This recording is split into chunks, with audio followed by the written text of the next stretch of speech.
time is going down in style.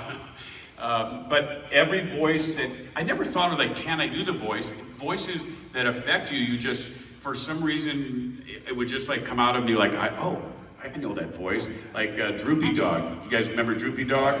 Well, he was in a lot of cartoon, not most, but a lot of cartoon voices were based on actual figures. And The Simpsons too, a lot of the characters are based on actual people, and then you'd like twist them. So Truman Capote, there's The Death of the Swans, and there's been 2 Truman Capote movies, and that voice is Droopy Dog. Yeah. Droopy Dog, he's so unselfish, Butch. Telephone Butch, it's a dame. He picks up the phone, hello! Stick of dynamite blows up, you know, he's like, What's he say, Butch? love it. Jamie Bird sisters, his underdog must die. Weak bodied, you know, just, you have fun. Some you can do, some you can't, but I'm the kind of guy I will walk down the street just doing voices because it's entertaining. I like, you know, you're that guy it's like that Robin Williams, crazy. That movie that was about the homeless guy, Robin Williams and Jeff Bridges or something. Yeah. But that's the fun. It's like that's how you can compose and write scripts, because you're seeing scenes and entire things, and you get tired of your own voice. I do. I get tired of my own skin. So like you get instantly. Right now I have a puppet for a new video game. They made me an actual puppet, a Muppet puppet. And for the last couple of weeks, I've been turning on the camera and just letting him go to, like, you know, drive him around the block, you know, take him off the lot and see what he does, because I don't know what he's gonna do. And that fun, that's the magic. It's like being back in kindergarten. Imagine you go to, you know, preschool, kindergarten, you come in, there's paints, there's puppets, there's a little drum set, you can bang on a piano with your fist. Like they encourage you when you go in to do that. Well, now I guess they're teaching, you know, math, and really it's changed. Like by the time you get to kindergarten, they already got you in a cubicle with a keyboard, you know? But imagine if like when you go into, you know, your first impression of school is like, this is great, I can explore and do it, I can play. And then suddenly it was, they then start to go, okay, now get ready for the real world. And what if like 20 minutes into kindergarten, they go, okay, now come over here, this is your cubicle, it's your keyboard, the Xerox machine's over there, you know? And that was something my whole life I fought against, because I always needed during the day to have the creative outlet. And then they go, well, you can choose art or band, or it's like, and there's only one class, so I chose band. I got into theater and plays, but it's the fun in the sandbox. And then you go out and you start to audition, right? You get into a room with a bunch of people when you're young, and all these Second City and Hot Shots, and they're wearing actual varsity jackets from Second City with on the back, and it's a big clique. So to maintain the confidence, you know, a guy like me, like I already done all this Shakespeare, I was classically trained as an actor, did stuff at Second City, had my own improv group, but it's easy to just feel intimidated, you know? And to be centered, and then go into the audition and be strong, be confident. Because when you walk in a room, the second you're there, people, they size you up. You know, your strength is your inner belief, your security, you know? But if you show in fear, you don't have that. And then, you know, people across from the table like, okay, what are you gonna do? And that kind of thing. And I was thinking, what if you're in a sandbox when you're a kid, your favorite friends, a new friend you just made, like the guys I met last night, their voiceover actors, we're laughing our asses off. And what if we're in the sandbox playing and laughing, and then there's like 3 adults who pull up with a chair and they go, I don't like the way he's playing with that bucket and that shovel. Let's see the sandy-haired kid over here. It's like to be judged while you're having fun, and to create creativity spark can be like snuffed out in a second. It's so hard for some people who are really, really talented artists, but they don't have that extra thing to have that confidence to get in front of people. And a lot of the great actors, I'm sure you guys have all read, they go, I'm a terrible auditioner, just not good at all. But it was something else about them that, you know, they got the breakers. Or some casting agent saw that little extra something. But when you're all polished and all confident, like a false sense of that doesn't ring true, you know? Right. So. And how many, I mean, just how much have we been robbed by great movies and great games because someone snuffed out that creative spark, you know? Who in here, just a little bit of a dialogue, but don't worry if you don't want to speak up, but I'm just always interested in like what some of your passions are, or things or pursuits related, and then what might be the things that like started them in your life. I'm always interested in other people's, like, what are the creative things? Go ahead, like Darius. You got to answer it now, man. She's just it's like... Darius. He does a really good Arnold Schwarzenegger, but he wants to be a voice actor. Like, he's really good. He's just too humble. Like, he's good. Well, you know what you should do, sweetheart. Trust You need to- me, you need to- I you need to kick get him your in name the out ass there. every day. But the great thing now, if like if you But what want to do inspired you? voiceover stuff, But can I yeah, ask go ahead, please. you, how long did it take, though, Take what? like, to become what you are? The crazy thing is that, first of all, you can't measure the cliches. You can't measure success by a lot of things, like certainly money. So in my case, it's just a fact of life. And whatever you do in life, you can never measure yourself by your income, right? So I did this my whole life, but I worked in restaurants until COVID, 5 days a week, often double shifts, whatever, because the money would be here sometimes, but not. It just was never sustaining. It was not a career. It was a joy, a fun, a passion. But since COVID, I've found some new projects, the NBA game. I've got a new NFL slot game in casinos, which was the most money I've ever made. So right when I was in the worst place in my life of like, oh, there's COVID, I'm turning 65, how am I gonna keep my house, all that kind of stuff. I got a couple breaks. So like, how long did it take?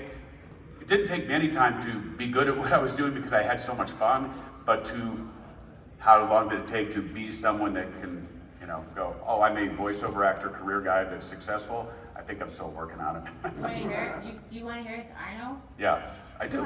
Go, yeah, go. I can do it. You see those movies from they say make my day, or I'm your Will Snipe man. You see this one. I said, I did you. Oh man, can I please have your autograph? Hey, get one for me too while you're at it. Good stuff. That's awesome. Good. That's awesome. Any questions? No next question?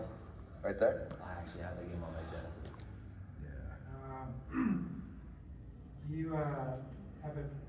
I'm not really sure about what kind of games I know about you, but NBA Jam is the only one I play. But do you have another favorite line instead of the Boomshalaka? As I said before, there are just so many like little lines that I like to go back and go, oh, that's funny, that's funny, that's funny.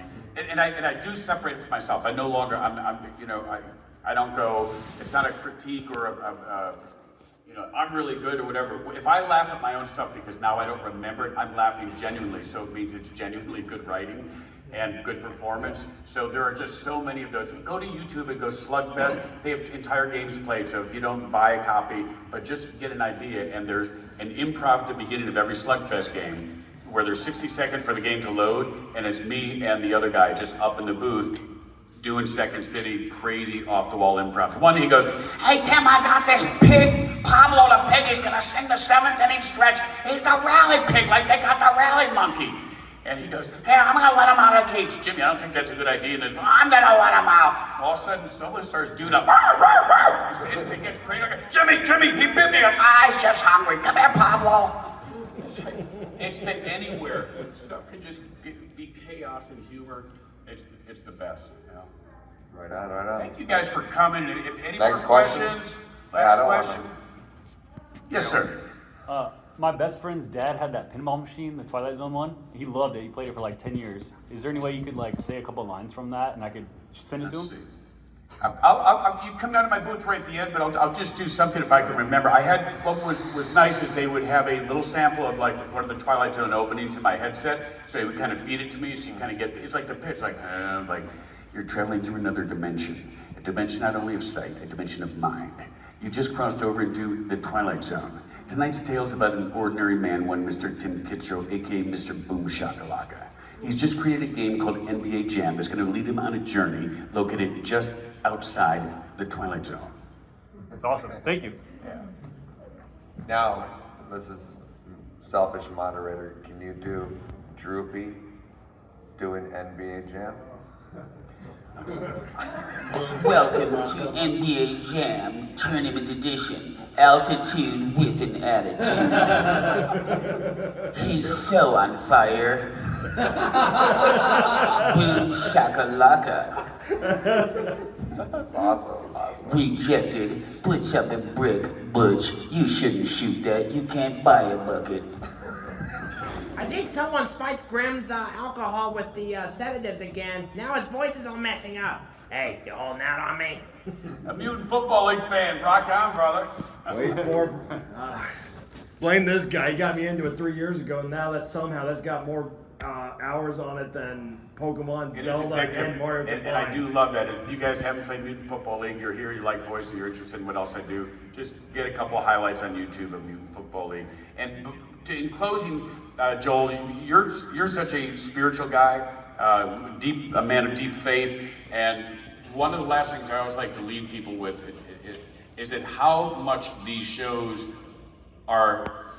there's so much more than just, I'm going to get trinkets, I'm going to see this person who's in a video game. It's the community, Right. It's the strength of spirit, it's the joy that you had growing up of happy, simple times with others that resonate in you, that's a touchstone for youth, for innocence. We get older, we have the hit the fan, we see the ugly parts of life, we experience loss, we experience pain, and that Rosebud moment, if you guys seen the movie, Citizen Kane, Rosebud, what is, in your dying moment, the wealthiest man, William Randolph Hearst, he drops that snow globe, and he says Rosebud, and what was Rosebud?